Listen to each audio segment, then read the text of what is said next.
Okay, so it's time to talk about the MacBook Pro and more specifically the M1 Apple Silicon MacBook Pro. Now, obviously, other reviewers have had their new M1 chip Macs for about a week now, and that's totally cool that we've been able to see their personal experiences. But I wanted to give you my personal experience with this new MacBook Pro from Apple and why I actually might consider integrating the 2020 M1 MacBook Pro into my daily workflow. Now, just for reference, I still own a 2018 15-inch MacBook Pro with the upgraded GPU and a 6-core i7 Intel processor.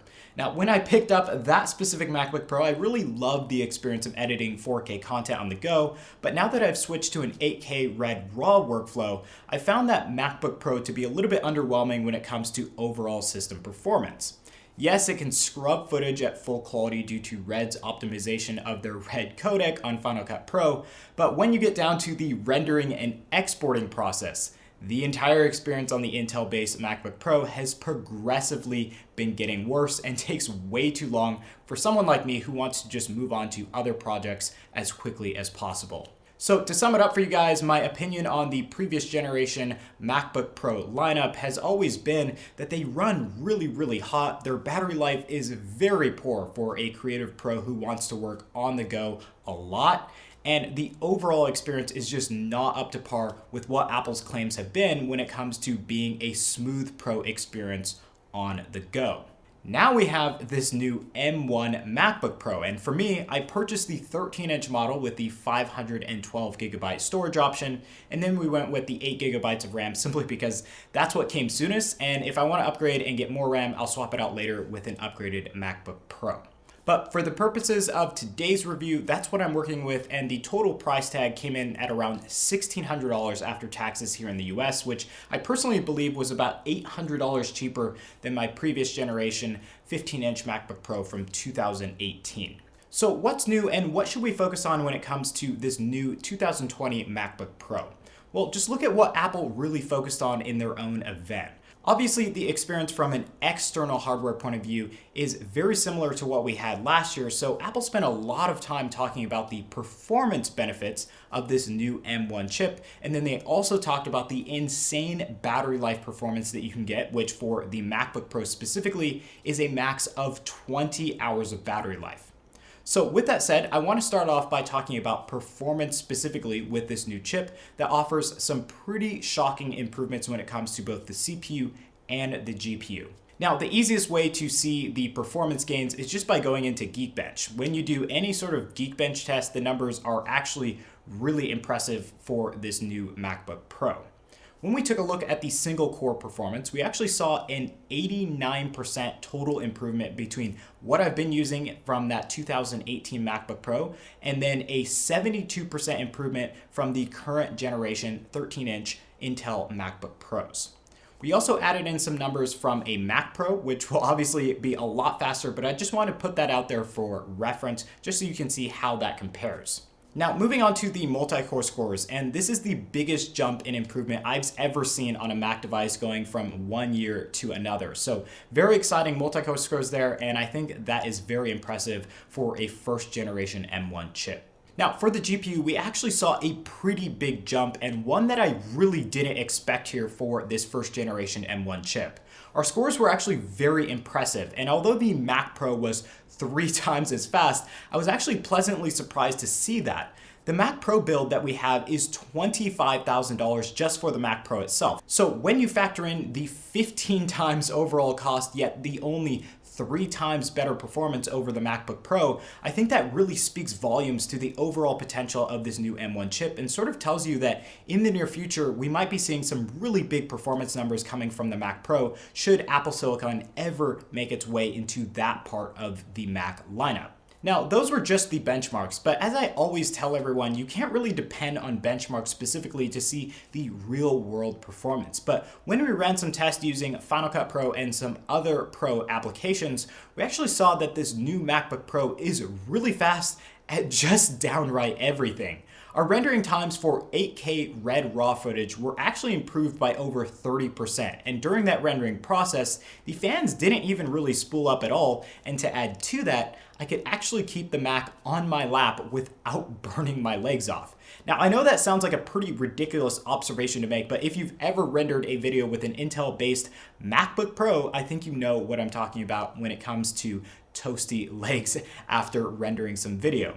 Now, when you use the new MacBook Pro for a more basic task, like browsing the web, document creation, and just your normal day-to-day activities, it's actually noticeably faster than what we saw last year, but it's also super efficient as those programs are taking advantage of those efficiency cores versus the performance cores in that new M1 chip. So yeah, the overall speed of the more basic tasks actually gets faster, but it's also more efficient at the same time. And that leads us into our next topic, battery performance, which is a pretty major topic when it comes to overall system performance on a MacBook Pro, a mobile workstation. Now listen, Apple made those pretty big claims that battery life was insane on the MacBook Air, but then said the performance was even better on a MacBook Pro. And to be honest, I almost thought that maybe they were fudging the numbers, like maybe just a little bit, but they definitely were not. I can say that from firsthand experience that after charging up the MacBook Pro to 100% and then going and using Final Cut to render out 8K red raw footage several times, using Safari for a few hours of browsing time, and then doing several tests with apps like Photoshop, Premiere, and Lightroom, this battery is absolutely insane. After all of those hours of hard use on this MacBook Pro, I still came out with about 64% of battery life, and not once did I ever hear the fan spinning up, and the MacBook Pro wasn't hot to the touch like my experience was with the 2018 MacBook Pro when just browsing the internet and watching YouTube videos. So as you can see, we're seeing some pretty insane battery performance with regards to this new MacBook Pro, and this is the best battery life I've ever experienced on a MacBook Pro. It's actually really nice to see. But because we are dealing with Apple Silicon, do not expect that battery life to kind of degrade within that first year of use like it typically does on an Intel-based MacBook Pro. We're going to see better battery life in the future and less degradation because Apple can make constant improvements to their M1 chip.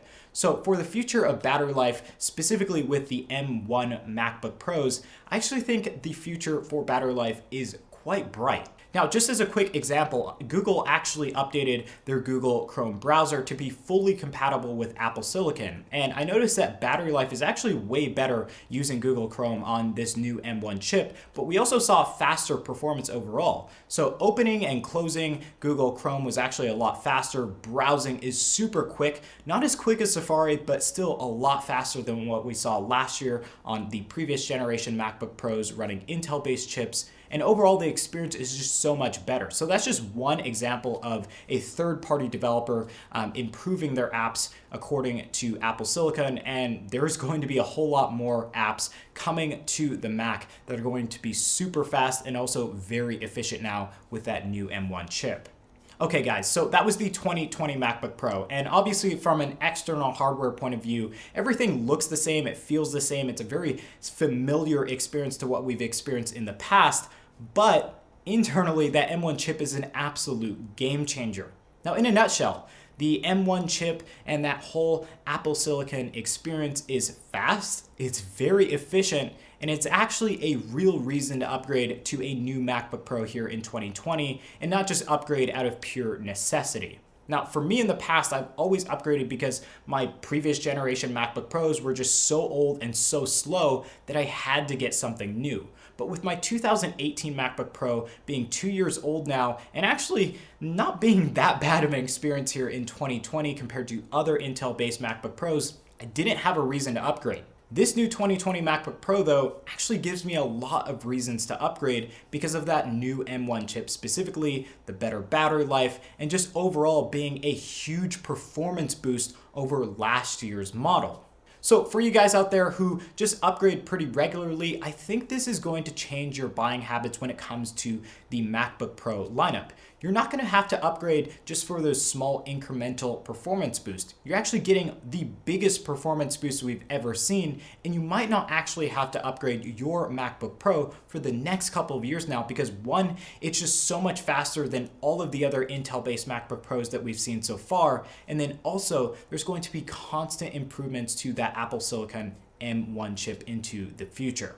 So now that we've talked about the 2020 MacBook Pro when it comes to performance and battery life, really the only major changes to this year's MacBook Pro, we have to ask ourselves, is this new MacBook Pro actually worth it for you? Should you spend your hard-earned money on this year's MacBook Pro? And also, if money is no object to you, should you just switch to something new? Well, to answer that as best as I can, I think that if you can't invest into a laptop and a desktop machine to edit videos or photos or do any pro creative work and you really like to work on the go, I'd actually say that this new MacBook Pro is a perfect option for you just because of that long-lasting battery life and also the much better performance you can get with this specific setup. Like, if you think about it, you are getting the same performance as an iMac Pro from just a few years ago, all in this nice and very compact device, all for just under $2,000. Now, maybe if you're like me and you edit videos or photos on a daily basis and you need something that just works very consistently, you don't have any time to run into any issues, I'd say maybe hold off just for a few months. This suggestion doesn't have anything to do with the overall quality of this new M1 chip, but companies like Adobe and Blackmagic, which a lot of creative pros rely on, haven't updated their programs to support this new Apple Silicon chip just yet. So with that being said, there might be some issues, some bugs, and maybe some even complete lockouts of apps until they are made fully compatible. So I just want to let you know that that may be the case going into the immediate future. So guys, I don't want to deceive you or make you think that I'm going to keep this MacBook Pro. I'm actually not. It's a very hard decision for me to make, and it has nothing to do with the performance, the battery life, or anything like that. It's simply because it's a 13-inch MacBook Pro. I've been dealing with a 15-inch MacBook Pro for years now. I even had a 17-inch one way back in the day when Apple made those, and I just can't get used to this smaller size, specifically when I'm typing. So I personally will be waiting for the 16-inch MacBook Pro when that becomes available with an M1 chip and making that upgrade, and I will be so happy with that upgrade. As I said before, this doesn't outperform a Mac Pro. My main kind of editing and rendering device, as you can see here, it has a 16-core CPU, Intel-based albeit, and 4 GPUs. It just can't It can't compare to this year's 2020 MacBook Pro. It's on a different level, and that's perfect for my editing workflow. But because I want to work on the go a little bit more and because I want a more efficient MacBook Pro, when that 16-inch model comes out, I will definitely be upgrading. But for any of you guys who love that 13-inch form factor, I know a lot of you guys do, I think you'll be very happy with this year's MacBook Pro and would absolutely recommend that you upgrade because you will actually be making a good investment for the near future. I'd say 3 to 4 years, this MacBook Pro is still going to be running just as fast as day one. So guys, thank you for watching our review of the 2020 MacBook Pro. And if you want to get any future information on this specific computer from Apple, check the link down below for more info. Now, if you guys want to give the channel a follow, that would be totally awesome. And if you want to stay up to date with any future content, definitely hit that bell button to get notifications when any new content is released. So with that being said, I hope to see you in some future content, but until then, I hope you all have an awesome day.